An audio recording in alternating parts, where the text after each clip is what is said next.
Welcome everyone. How are we doing? I'm glad you're here. I got a gift for you. I got a wonderful gift. So today we are talking about the insulin equation and the battle for blood sugar. Yes, ladies and gentlemen. There's a battle going on in your body, and you don't know it. Or maybe you do know it, and you're seeing the byproduct or results of the battle going on in your body. Blood sugar, glucose. Anything that ends with the os represents sugar. So blood sugar, glucose. Anything glue or gly represents the blood, and os represents sugar. So glucose represents blood sugar. And so there are two major hormones managing the blood sugar in your body. They're not bad or good. This isn't a battle for good and evil. This is a battle for balance. Okay? I think that's what most battles are in life. Anyway, that's another show. That's another topic. But let's get to it. So the two major hormones are insulin and cortisol. So I'm gonna go into the definition of insulin and cortisol, and then I'm going to go into the relationship between insulin and glucose. And then I'm going to get into the relationship between glucose and cortisol. Okay, so we're gonna break this down so it can forever and consistently be broke. All right. So insulin. So to provide a comprehensive understanding, two definitions of glucose and not glucose. The two definitions of insulin and cortisol function as opposing forces that maintain the body's energy. Once again, this isn't a battle for supremacy. This is a battle for balance. Right. Insulin is a peptide hormone. That's what I was trying to recall. I was stuttering earlier because I was like, I know where cortisol is produced, but where's insulin produced? And here's where it begins to make sense. When you understand what these hormones are and where they're produced in the body, you'll understand why they do what they do and why they regulate what they need to regulate. It'll make so much sense. Because for the longest, I've heard these terms, insulin, like it was always so confusing to me. Like sidebar. It was always so confusing to me. I would hear health specialists and health professionals and mention, insulin and your blood sugar and this, that, and the other, and if this is up, then that's down, if that's down, that's up. I'm like, it was just so confusing, because it just seems so seesawish, and I'm just like, well, what's the chicken or the egg? And when I actually dug into this, it really made sense for me. So I'm going to try and make it make sense for you if you were like me. All right. So insulin is a peptide hormone produced by the beta cells of the pancreas. Now, the pancreas is the gland attached to the stomach. So if you ever see a diagram of the stomach, you know what? I'm gonna do you a solid. So the pancreas is a small gland attached to the stomach, near the liver, but it's attached to the stomach, and it secretes the insulin hormone into the stomach in order to regulate blood sugar. This is where it begins to make sense. So it's the body's primary anabolic. So there's two words. There's anabolic for building and catabolic for breaking down. Right? Remember, this is not a fight for supremacy. It's a fight for balance. It's an anabolic hormone acting as the key that unlocks the cells to allow glucose to enter. So the cells in your body representing, either your brain or your muscles or your bones or your organs in general, for the functioning of your organs, the insulin activates the blood sugar to those cells. It activates the blood sugar to those cells in order to activate, so that way you have strength, you can be mentally sharp, your bones can have, not necessarily your bones, but your organs can function effectively or optimally, and insulin does this in your stomach. Insulin does this within your stomach. And so the primary goal of insulin is to lower blood glucose levels and promote nutrient storage. So it helps the blood sugar pass through the body into the cells where it's needed and keep that blood sugar low. When blood sugar rises, primarily after eating carbohydrates or proteins, this is where it gets interesting. When blood sugar rises, the pancreas releases insulin in order to bring it down, in order to use the blood sugar for the body. It signals cells to absorb glucose for immediate energy or to store it as glycogen in the liver and the muscles. So if you notice, the liver is very close to the pancreas, and the liver, not even close to the pancreas. The liver is very close to the stomach, and they all work together. Primarily, this is why your digestive health is so important, because all of these organs need to work together. So it signals cells to absorb glucose for immediate energy or to store it as glycogen in the liver and the muscles. All right, so fat regulation. Here's the key. This is the major key right here. Once the glycogen stores are full, insulin directed the remaining energy to be stored as adipose tissue. So if you had too much carbohydrates, because carbohydrates spike insulin more than protein does.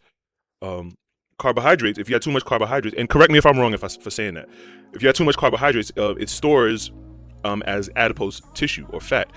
I was recently watching a video talking about biases, different types of biases, and one of the biases was black and white theory, or the black and white bias, where everything is either this or that. And it's used by a lot of marketers often, because the Atkins diet was real popular because they were marketing for you to eat as the least carbs as possible, right? Which isn't necessarily healthy. You still need carbs. Carbs are not bad. Too much carbs are bad, but carbs in and of itself is not bad. And that kind of became a fallacy that people took it and ran with. But I digress. Crucially, when insulin is high, it inhibits lipolysis. Anytime you hear lipo, that means fat. It inhibits lipolysis, or fat breakdown, effectively locking your fat stores. So when insulin is high, when you have too much blood sugar, you have high insulin, right? You cannot break down fat. This is what they talk about when you have insulin resistance, because your blood sugar is too high for your insulin to keep up with, and that way it shows up as adipose fat tissue on your body, and then now you have those dark spots on your cheeks, and your hormones are out of whack. You have a hormonal imbalance, and then so on and so forth. You're getting you're getting Dunlap belly, and you're growing hair in odd places, and for women, and that's tough, But anyway, so insulin tells the body store, build, and rest. Insulin brings down blood sugar. Insulin is meant to bring down blood sugar. That's why most diabetics, they have to take insulin shots, because they're low on insulin, because their blood sugar has reached a point where their pancreas cannot keep up. You see, and then that diabetes leads to pancreatic cancer, basically the death of the pancreas. Woo! It gets deep. So this is insulin. I hope you guys are taking notes. Take the time, record this, listen to it repeatedly, refer back to it if need be, save this into your favorites. This is a gem. This whole series, video series, whatever, is going to be a gem. So that is the definition of insulin. Let's talk about cortisol. Remember, this is not a battle for good and evil. This is a battle for balance. Cortisol, the mobilization and stress hormone. Now remember, it's a stress hormone, but it's not bad. Cortisol is not bad. Too much cortisol can be bad. Too much stress can be bad. You need stress. You need to stay on your toes a little bit. You know what I'm saying? A little bit of challenge, Cortisol is a steroid hormone produced by the adrenal cortex, the adrenal cortex. Anything renal deals with the kidneys. So let's take a look at the kidneys. So the kidneys are a pair of hormones, as opposed to the pancreas and the liver, which is simply just or singular gland or organ. So the kidneys are a pair of hormones, and near the kidneys is where on the kidneys is where the adrenal glands are. The adrenal glands, which secrete adrenaline, and then there's a adrenal cortex, which is an outer layer of the adrenal gland, which secrete cortisol. So adrenaline is like the hype hormone, like the turn up hormone, and cortisol is kind of piggybacks that. It's a fight or flight hormone. You know what I mean? So this is why cortisol basically helps you survive. Now, as sentient human beings, we don't want to always be surviving. We want to thrive, right? So you don't want to be too dependent on cortisol. Obviously, it's a body. Now remember, in insulin, I talked about anabolic, right? Where the building. Cortisol is the body's primary catabolic breakdown, or catabolic hormone, meaning it breaks it down. Catabolic meaning breakdown, and the central component of the fight or flight response. So when they talk about your adrenaline kicking in and you have a fight or flight, this is what they're talking. When you see somebody who is in really good shape, there are a few conclusions you can draw about that person. 1, they're disciplined and they understand dedication. 2, they are patient and they understand commitment, because we know nothing just happens overnight, so they have to be patient with themselves in the process in order to see results. 3, that person is mentally tough. Life hits us with stress, our bodies get fatigued, we get sore, but they don't allow that to become an excuse to give up or to become inconsistent. And 4, they have self-love. because we know that anything that you love, you take care of, even down to the point of it being a sacrificial love, because when you love something, you also keep things away from it that could be harmful, like being gluttonous or alcohol consumption, etc. So when you see somebody who is in really good shape, you're not merely just observing something physical, but it's indicative that there are a lot of other good character traits underlying. They're talking about the cortisol hormone. Now, adrenaline affects you mentally or physically, like physically or physiologically, where you have like a burst of energy, so on and so forth, right? But what the cortisol is doing, the cortisol is affecting your blood sugar. So it's affecting you more metabolically and digestively, as opposed to adrenaline in and of itself, where it's just affecting the whole body. The nerve tissues and the muscle is sending a surge of energy. So the cortisol, once again, the cortisol just piggybacks the adrenaline. The primary goal of cortisol is to raise blood glucose levels or blood sugar levels and mobilize energy to handle perceived threats or stress. This is why when you get stressed out, you tense up, right? And so when in the process of that tensing, your cortisol is being activated. You know what I mean?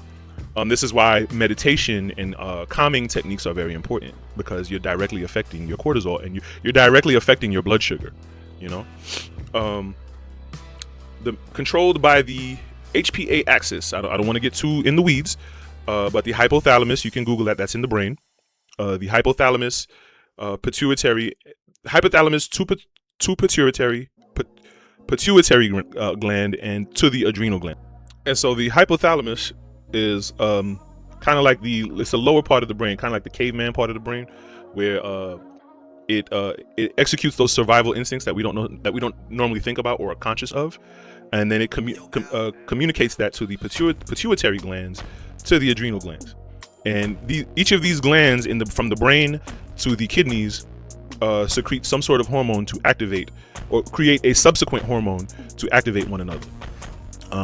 So I'm not too learned in the hormones of the hypothalamus and the pituitary, but I do know that they communicate to the adrenal glands at the kidneys in order to communicate to the adrenal cortex, ultimately secreting cortisol, as you can see in the diagram. Right. So controlled by the HPA axis, the hypothalamus to the pituitary to the adrenal, cortisol is released in response to physical stress, exercise, or injury. Right. It's also released to emotional stress, and lastly, most importantly, it's released to low blood sugar. So it triggers gluconeogenesis, where the liver creates new glucose by breaking down muscle protein and stored fats. So this is why when you see people who are constantly under stress, they're very flabby looking. They're very just out of shape, out of whack, and so on. You know what I mean? Because they're undergoing stress. Their body is breaking down, in a sense, and there isn't, they're not getting, they're having their blood sugar is elevating because their liver is creating new glucose. It's gluconeogenesis. New genesis being the beginning, neo meaning new beginning, gluco meaning sugar, the beginning of new sugar, new glucose, by breaking down muscle protein and stored fats. So this is what stress can do to the body. Circadian rhythm. For those who don't know, the circadian rhythm is your body's clock, your body's sleep clock, right? Beyond stress, it follows a natural daily cycle. So cortisol follows a natural daily cycle, peaking early in the morning. So now let's think about this. Cortisol raises your blood sugar. Insulin lowers your blood sugar. Cortisol raises your blood sugar. And when you have too much blood sugar, you get fat, right? So now, if your cortisol is highest early in the morning, because that's when you first wake up, physical stress, right? You got to get up, you got to get out of bed, you know what I'm saying? You got to get the day started, right?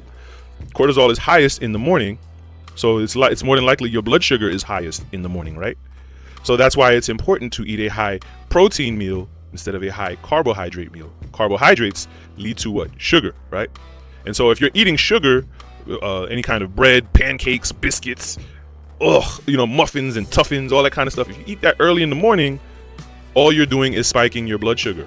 You're spiking your blood sugar, And now your insulin is having to work overtime. Now you're spiking your blood sugar, and now you're spiking your insulin because the insulin is trying to bring that blood sugar down. But your cortisol, it's early in the morning, your cortisol is naturally high. So once again, this is not a battle for supremacy, this is a battle for balance, right? And you just ate all that garbage early in the morning when your cortisol is the highest. And now what do you expect to happen? So cortisol peaks early in the morning to help you wake up and sharpen alertness, then falling to its lowest levels at night to allow for sleep, right? And so that's why it's very important to go to bed when you're tired, go to bed when you're sleepy, take naps. In this 9 to 5 world we live in, naps are kind of considered the devil. But if it works for toddlers are human, right? If it works for toddlers, why doesn't it work for adults? Right? Take naps. I'm a strong advocate. Take naps. Respect your body. You know what I'm saying? Your body is speaking to you. Your body speaks to you. You have to listen. It's your friend. Anyway, I'm not going to preach. So in summary, cortisol tells the body to mobilize, break down, and act. Mobilize, break down, and act. So let's summarize. So insulin is the architect. Cortisol is the fireman, right? So insulin in its metabolic state is for anabolic building, right? Cortisol in its metabolic state is for catabolic breaking down. Insulin builds the body, uses blood sugar to build the body and keep the blood sugar down. Cortisol breaks down the blood sugar and can induce more blood sugar if there's too much cortisol, right? So insulin lowers blood sugar, cortisol raises blood sugar. Cortisol releases blood sugar into the blood for more energy to handle the stress, right? This is why it's important to keep your stress down. So the key triggers are food intake. So the key triggers for insulin are food intake, carbs and protein, preferably protein. You need more protein. Side note, side gem. You want a minimum of 75% of your body weight in grams of protein per day. That's a gem. Take that to the bank. All right. So insulin is triggered by food intake. Cortisol is triggered by stress, inflammation, and low blood sugar. So when they talk about inflammation, that's inflammation of the organs and the hormones, and the inflammation of your glands, mainly the glands, not necessarily the hormones, but the glands. When your glands are inflamed, that means they're either getting too much of something or they're not getting enough of something. More than likely too much. You know what I'm saying? Your thyroid glands, your lymph glands, your adrenal glands, right? So the tissue impact. So insulin builds muscle and fat. Once again, it tries to bring down the blood sugar. If there's too much blood sugar, it stores it as fat, right? This is called the visceral fat, the fat under the skin, around the organs, right? That's how people get those beer bellies. Cortisol breaks down muscle and fat. Insulin is the architect, it's the builder. Cortisol is the fireman. It breaks it down. It breaks down muscle and fat. Too much stress makes you flabby. All right. And the systemic effect: insulin lowers inflammation of the glands. Cortisol suppresses the immune response. So that's why when you're under a lot of stress, it's very easy to get sick, right? So why the balance matters: in a healthy body, these two hormones perform a rhythmic dance. See what I'm talking about? A rhythmic dance. Insulin dominates after a meal to replenish your stores, while cortisol gently rises during activity or fasting to keep your brain fueled. The metabolic chaos occurs when both are high simultaneously. Cortisol pumps sugar into the blood, while insulin tries to shove it into cells that have become deaf to the signal due to stress. So this conflict is the root of most modern metabolic issues, i.e. diabetes. So now for the next topic, we just talked about the definition, what is insulin and what is cortisol. Now we're going to look at the relationship between insulin and blood sugar. We're going to look at the relationship between insulin and blood sugar. All right. So stay tuned.